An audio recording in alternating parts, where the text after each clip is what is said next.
The actors, writers, and auto workers are not the only employees who are frustrated. Teachers across the country say ever since the pandemic, educating young people has become much harder. Let's bring in Alex Nestor, Parents Defending Education Investigative Fellow, and Julie Perry, Fairfax County Public School teacher and candidate for Virginia State Senate. Welcome to you both. The Washington Post writes the following, quoting here, public education is facing a crisis of epic proportions. Test scores are down and violence is up. Parents are screaming at school boards and children are crying on the couches of social workers. Anger is rising. Patience is falling. Public schools are failing, Julie, and you are seeing this firsthand. What's your take? Absolutely.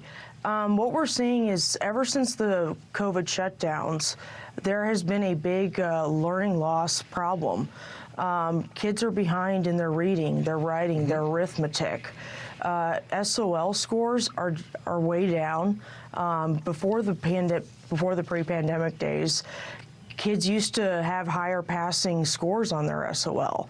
The other thing that I think really negatively has impacted the learning across Fairfax County is for a couple years, we were only allowed to give students a minimum grade of 50%. So if they didn't turn in their work, we still had to give them a 50%. So you lose motivation when that's the case. Yeah, I mean, that's a fair assessment. You lose motivation. I want to move on now because I want to put this up. This is from The Conversation, and this is to you, Alex. The Conversation writes the following here.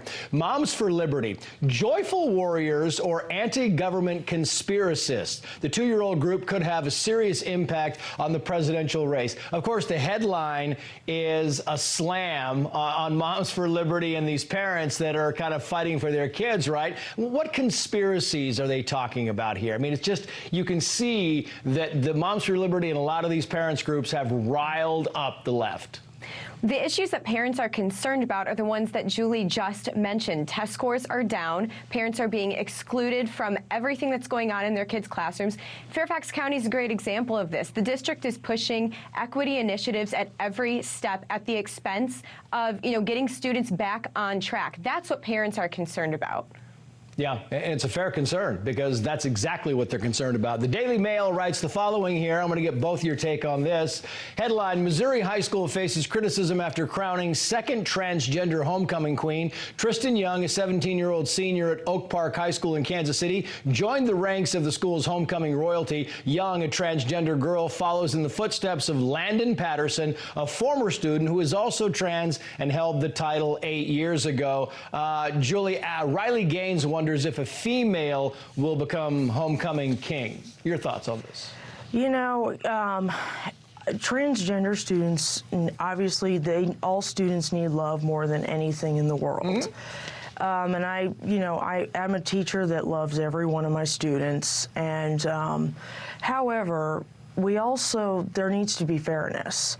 You don't want to take away these opportunities that females have. You don't want to take away a girl's opportunity to be the top swimmer or the top soccer player.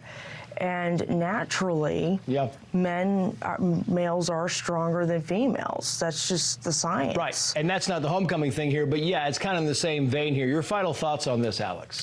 Well, right, you can be happy for the student, but also criticize the adults that let this happen. And this is a trend we're seeing of biological men, being given honors and awards that are typically awarded to women. We saw this in Connecticut with high school track athletes. You saw it in collegiate swimming. Now you're seeing it in a homecoming court. And look, someone needs to start standing up for these girls. The girls and women are the ones who are being picked as the losers here, not being prioritized, and their awards are being given to biological men, and that's something that we are not addressing well enough.